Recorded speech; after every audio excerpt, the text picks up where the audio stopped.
je vais revenir sur la communication avec donc, ton coéquipier. Oui.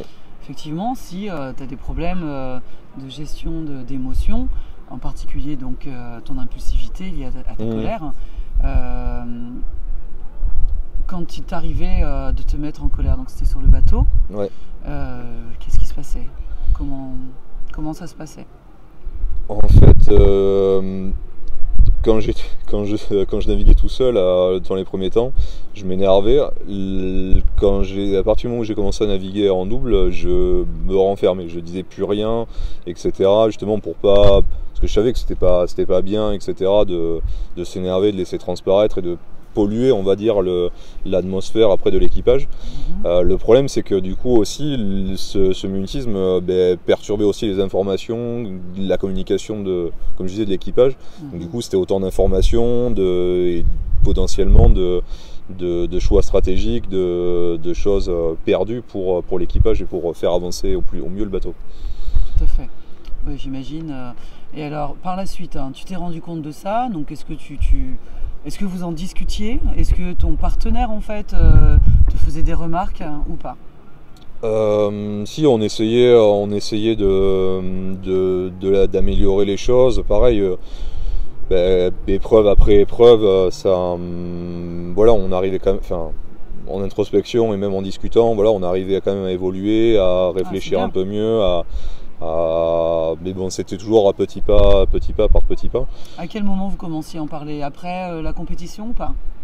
Ça dépendait, on se faisait dans tous les cas des débriefings quasiment tous les soirs, et puis après chaque grande compétition, il y avait des débriefings aussi globaux. C'est sur la fin justement de mon temps en centre d'entraînement. En fait, il commençait à y avoir des divergences et des écarts d'implication aussi dans l'équipage. Et donc c'est là où du coup les remarques commençaient à venir et ça devenait compliqué niveau communication, ça commençait à l'entacher. Ouais. Comme quoi c'est super important en fait de crever l'abcès aussitôt.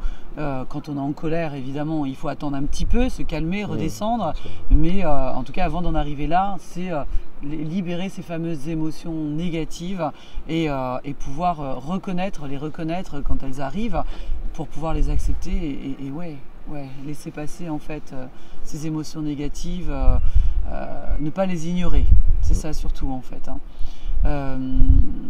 Et alors, par rapport à la gestion du double projet, scolairement, est-ce que pour toi c'était un souci, c'était compliqué à gérer les deux?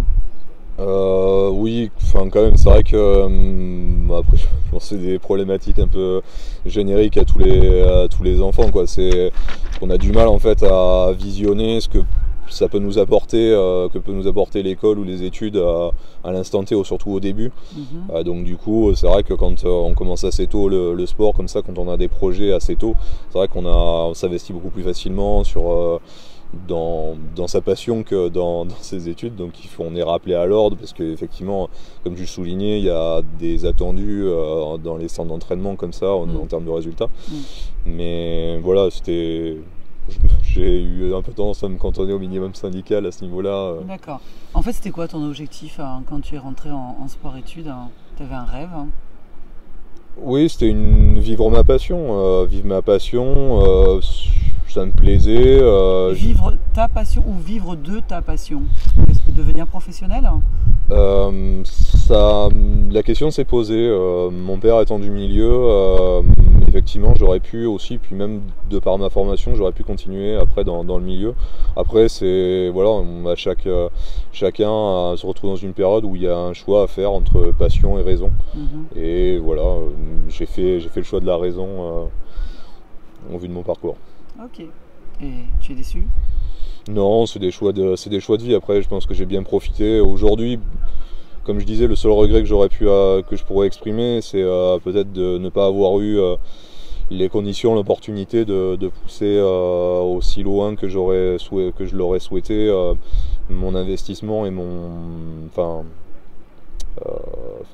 mes compétitions pour pouvoir voir jusqu'où ça aurait pu me mener. Mais en même temps, en voile, on peut durer quand même assez longtemps. Oui, bien sûr.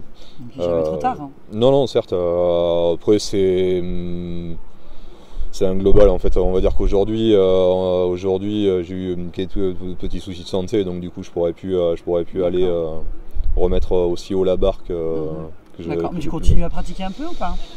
Alors, de manière très touristique, on va dire.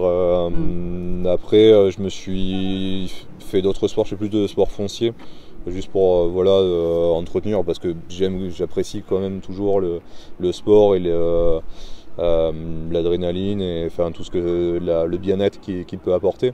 Après, du coup, je me suis diversifié dans mes activités, voilà, mais si l'occasion se présente, je suis toujours preneur. Bah écoute, merci beaucoup. Est-ce que tu as des choses à ajouter? Non? Non, après c'était pour étayer en fait, ce que tu avais pu dire au début. C'est vrai que avec le recul, tout ce qui est préparation mentale et surtout pour les jeunes, mais c'est vrai qu'elle peut-être un peu négligé ou relégué au second plan.